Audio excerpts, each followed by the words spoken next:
দেখুন, আজকে আমি কচুর শাক রান্না করব। তাই কচুর শাকটা আমি জল দিয়ে আগে একটু ভাপিয়ে নিচ্ছি। এই পাত্রতে ভাপাচ্ছি, ভাপিয়ে এটাকে একটু নরম করে দেবো। তারপরে একবারে সম্বার দিয়ে বসিয়ে দেবো। এই নরম করে নিলাম।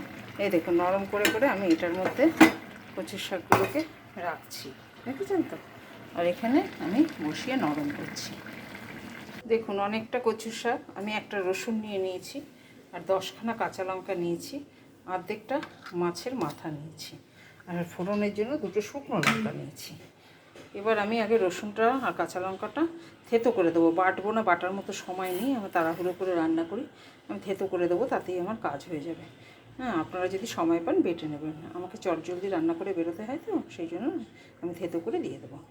তেল দিয়েছি দেখুন, এবার দিয়ে দিলাম শুকনো লঙ্কা। শুকনো লঙ্কাটা একটু ভাজা হতে সময় দিতে হবে। ফোড়ন দিয়ে দিয়েছি। নিয়ে নিয়েছি এখানে 10খানা কাঁচা লঙ্কা থেতো করে, আর নিয়ে নিয়েছি থেতো করে একটা গোটা রসুন, মাছটা অর্ধেকটা মাছের মাথা ভাজা করে রেখে দিয়েছি। আর কচুর শাক ভাপিয়ে রেখেছি, এখানেও কচুর শাক ভাপিয়ে রেখেছি। শুকনো লঙ্কাটা ভাজা হয়ে গেলে, এই দেখুন শুকনো লঙ্কাটা ভাজা হয়ে গেছে। এবার দিয়ে দেবো আমি রসুনটা। একটা গোটা রসুন থেতো করে নিয়েছি, দিয়ে দিলাম আমি সেইটা। রসুনের ঝাঁঝালো গন্ধটা একটু বেরিয়ে যাক। এই রসুনের ঝাঁঝালো গন্ধটা বেরিয়ে এসছে, বেশি ভাজবো না, সুন্দর একটা গন্ধ, সেটা আবার চলে যায়।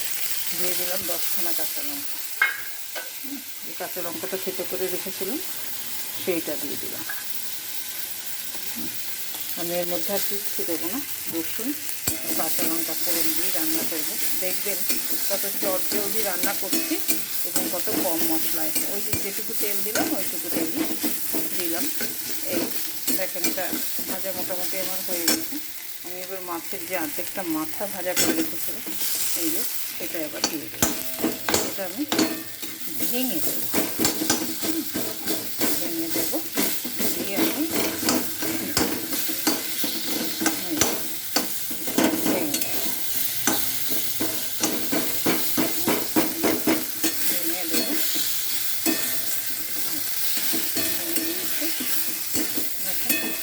ভাজাই ছিল, সুন্দর গন্ধ বেরোচ্ছে। এবার এই যে কচুর শাকগুলো যাতে জল না লাগে,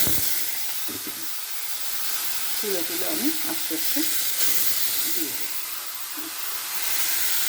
অল্প অল্প করে দিয়ে দেবো, আর অল্প অল্প করে না, সম্বার দিয়ে একবারে বসিয়ে দেবো, হয়ে গেলে নামিয়ে দেবো। সব দিয়ে নিই, তারপরে হলুদ দেবো, নুন দেবো, এইভাবে জলদি রান্নাটা করবো।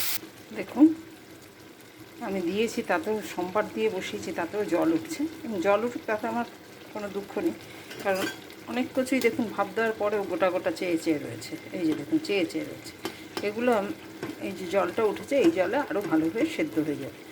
আর এই দেখুন, ছোলাও দিয়ে দিয়েছিলাম সেদ্ধর সময়, এই যে ছোলাগুলো দেখতে পাচ্ছেন, এগুলো দিয়ে দিয়েছিলাম। দিয়ে দেবো সামান্য নুন, বেশি দেবো না, এইটুকুই নুন দেবো, কারণ জলটা তো টানবে তখন আমার নুনের অ্যাডজাস্টমেন্টটা হয়ে যাবে। দিয়ে দিলাম সামান্য নুন। এবার দিয়ে দেবো হলুদ, সবই দিয়ে দেবো, দিয়ে আমি ঢেকে দেবো। তাতে আমার চটজলদি রান্নাটা হয়ে যাবে। ঢেকে দেবো, এবার একটু নাড়বো, নেড়ে ঢেকে দেবো।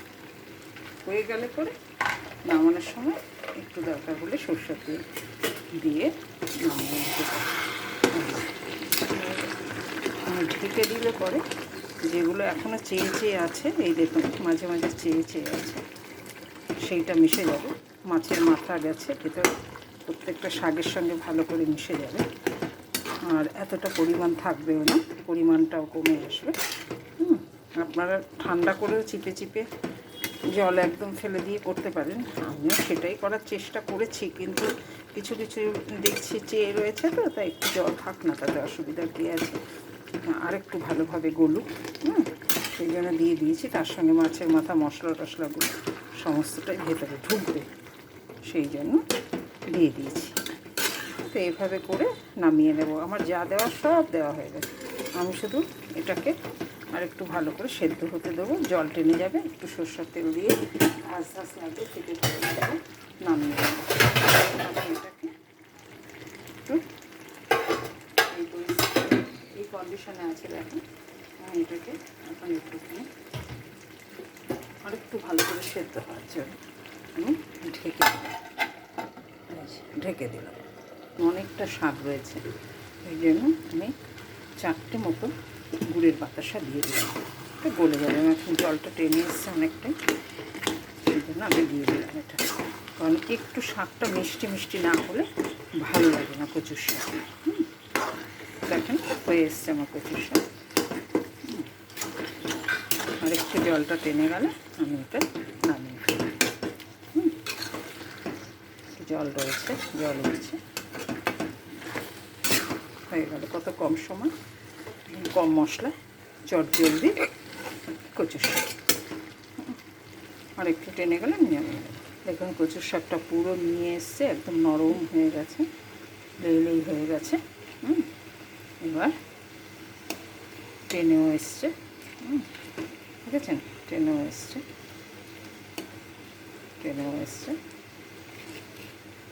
এবার আমি এটা নামিয়ে ফেলব। আর একটু টানলে আমি নামিয়ে নেব। হ্যাঁ, আমার শাক কমপ্লিট হয়ে গেছে, এবার আমি নামিয়ে ফেলব।